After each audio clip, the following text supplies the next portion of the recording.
نبی کریم صلی اللہ علیہ وسلم نے ارشاد فرمایا اذا ذبحتم فاحسنوا الذبح وليحد احدكم شفرته وليرح ذبیحته او کما قال صلی اللہ علیہ وسلم۔ نبی کریم صلی اللہ علیہ وسلم کے اس فرمان مبارک کا ترجمہ ہے کہ جب تم میں سے کوئی کسی جانور کو ذبح کرے تو نرمی اور اچھائی کے ساتھ ذبح کرے، اور تم اپنی چھریوں کو تیز کر لیا کرو اور اپنے جانوروں کو راحت دیا کرو اور آرام دیا کرو۔ نبی کریم صلی اللہ علیہ وسلم کے اس فرمان مبارک میں آپ صلی اللہ علیہ وسلم نے ایک بڑا ہی اچھوتا اور ایک بڑا ہی بے مثال پیغام دیا ہے کہ فرمایا کہ جانوروں کو ذبح کرنے میں بھی نرمی سے کام لو۔ یہ ایسا پیغام ہے کہ جس کو اپنی زبان پر جاری کرنا یہ کسی عام انسان کا کام نہیں ہے، بلکہ اس کی عقل سے باہر کی بات ہے کہ ذبح کیا جائے اور اس میں بھی نرمی سے کام لیا جائے۔ در حقیقت ہم اپنا معبود، اپنا خدا، اپنا رب اور اپنا پروردگار یا اپنے خالق اور اپنے مالک کو مانتے ہیں۔ ہمارا عقیدہ یہ ہے کہ اللہ تبارک و تعالیٰ جو ہمارا رب اور ہمارا مالک اور ہمارا معبود ہے، ہم جس کی عبادت کرتے ہیں، وہی سارے جہان کا خالق اور سارے جہان کا مالک ہے۔ اور نبی کریم صلی اللہ علیہ وسلم نے ارشاد فرمایا الخلق کلہم عیال اللہ، کہ ساری مخلوق اللہ کا کنبہ ہے، ساری مخلوق اللہ کا کنبہ ہے۔ اور جب ساری مخلوق اللہ کا کنبہ ہے تو اللہ تبارک و تعالیٰ ایسا نہیں ہو سکتا کہ صرف انسانوں کے حقوق بیان فرمائے اور انسانوں کے ساتھ کس طرح برتاؤ کیا جائے اور سلوک کیا جائے صرف اس کا بیان فرمائے،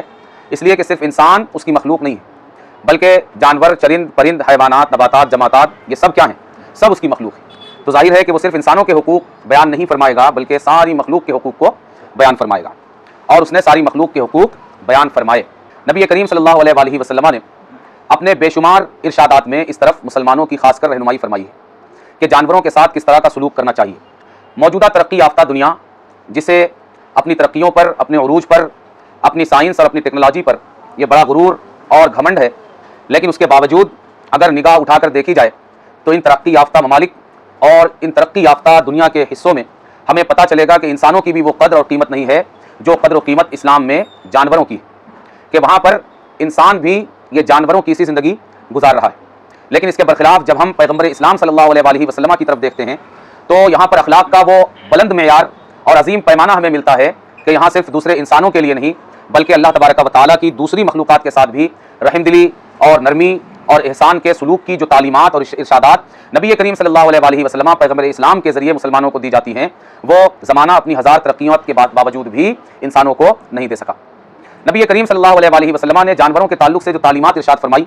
ان میں سے بعض تعلیمات یہ ہے کہ مثال کے طور پر آپ نے فرمایا کہ جانور اگر کھڑا ہو تو زیادہ دیر اس پر سوار مت رہو۔ جانور کو کھڑا کر دیا، اب کھڑا کر کے بھی گھنٹوں اس کے اوپر سوار ہے، تو فرمایا نہیں، جانور جب کھڑا ہو جائے تو اب اس کی پیٹھ پر زیادہ دیر تک سوار مت رہو، اس لیے کہ چلنے کی حالت میں بوجھ کا احساس یہ کم ہوتا ہے اور کھڑے ہو جانے کے احساس میں بوجھ کا احساس زیادہ ہوتا ہے۔ اسی طرح ارشاد فرمایا کہ جانوروں پر ان کی سکت اور ان کی طاقت کے مطابق بوجھ لا دو۔ ہمارے یہاں، ہمارے معاشرے اور ہمارے کلچر میں یہ کہا جاتا ہے کہ اس پر جانوروں کی طرح بوجھ لاد دیا۔ اگر کسی انسان کو کوئی وزنی چیز دے دی تو کہتے ہیں جانوروں کی طرح بوجھ لاد دیا۔ کیا مطلب؟ یہ انسان ہے، اس پر اس کی طاقت کے مطابق بوجھ ڈالا جائے گا، یہ جانور نہیں ہے کہ جتنا چاہو لاد دو۔ مگر نبی نے اس سے ہٹ کر ہمیں تصور دیا کہ جس طرح انسان کے بارے میں اس کی طاقت، اس کی سکت، اس کی قوت اور اس کی قدرت کا اندازہ لگانا ضروری ہے، اسی طرح جانور کی بھی طاقت و قوت کا اندازہ لگانا ضروری ہے، اور جس طرح انسان پر جتنا چاہو نہیں لاد سکتے اسی طرح جانور پر بھی جتنا چاہو اتنا نہیں لادا جا سکتا۔ اسی طرح نبی کریم صلی اللہ علیہ وسلم نے جانوروں کے تعلق سے ارشاد فرمایا کہ انہیں نشانہ لگانے کے لیے استعمال مت کرو۔ جس طرح نشانہ لگانے کے لیے کوئی درخت استعمال کیا جاتا ہے یا کوئی چھڑی لگا دی جائے زمین میں وہ استعمال کی جاتی ہے، یا اس طرح دوسری چیزیں، اسی طرح کسی جانور کو اپنا نشانہ صحیح کرنے کے لیے استعمال مت کرو۔ اسی طرح فرمایا کہ شکار صرف دل بہلانے کے لیے مت کرو، کہ صرف ایک شوق بنا لیا جائے کہ یہ شکار ہے اور پھر اس شکار کا گوشت استعمال میں نہ آئے اور مقصد اس کا گوشت استعمال کرنا نہ ہو۔ فرمایا شکار دل لگی کے لیے، کھلواڑ کے لیے مت کرو، بلکہ شکار ضرورتاً کرو جب گوشت کی ضرورت ہو۔ اسی طرح فرمایا کہ جانوروں کو جب ذبح کرو تو ایک دوسرے کے سامنے جانوروں کو ذبح مت کرو، بلکہ اس چیز کو یہاں تک فرمایا کہ کیا تم اسے 2 بار مارو گے، یعنی کیا تم اس کی جان 2 بار لوگے، ایک بار اسے اس کے ہی ہم جنس کی جان لیتے ہوئے کہ اس کے سامنے جب تم کسی دوسرے جانور کو ذبح کرو گے تو اس کو تکلیف پہنچے گی۔ فرمایا ایک بار اس کو دوسرے جانور کا ذبح دکھا کر اور دوبارہ پھر اس کو ذبح کر کے۔ فرمایا کیا تم اسے 2 بار ذبح کرو گے، 2 بار اس کی جان لوگے۔